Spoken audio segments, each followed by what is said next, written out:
Mən Əliyev Emin Tahiroğlu, Goranboy rayon Təhlə kəndində yaşayıram. Hazırda ailəliyəm.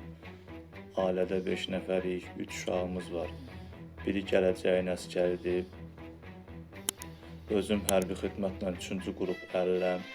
2019-cu ildə Goranboy rayon özünə məşğulluq idarəsində qoyunçuluğa yazılmışdım. Çəkiliş gəldi, baxış keçirdilər şəraitimə. Mənə bildirdilər ki, sizi sorğuya çağıracağıq. 6 il gözlədim. 6 il müddətində mənə heyvan vermədilər. 2024-cü il fevral ayının 9-da İqbal müəllimdən Fərid müəllim qəbulunda oldum. Mənə bildirdilər ki, sən əmək qabiliyyətsizsən, sənə heyvan düşmür, sən heyvan saxlaya bilmərsən.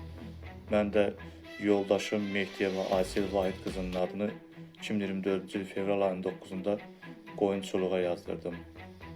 Bir ildir də o gözləyir. Bizə özünə məşğulluqdan heyvan vermirlər. Anar müəllimin də qəbulunda oldum, müdürün də qəbulunda oldum. Mənə bildirdilər ki, gözləməlisən, mərhələli şəkildə keçirilir. Bizə özünə məşğulluqdan heyvan verən yoxdur.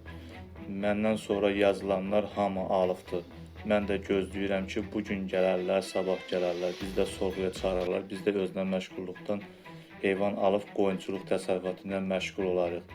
Xahiş edirəm ki, aidiyyatı qurumlardan bizə köməklik göstərsinlər. Cənab Prezidentimizdən köməklik istəyirəm. Xahiş edirəm ki, mənim bu şikayətimi nəzərə alasınız, mənə bir köməklik göstərəsiniz.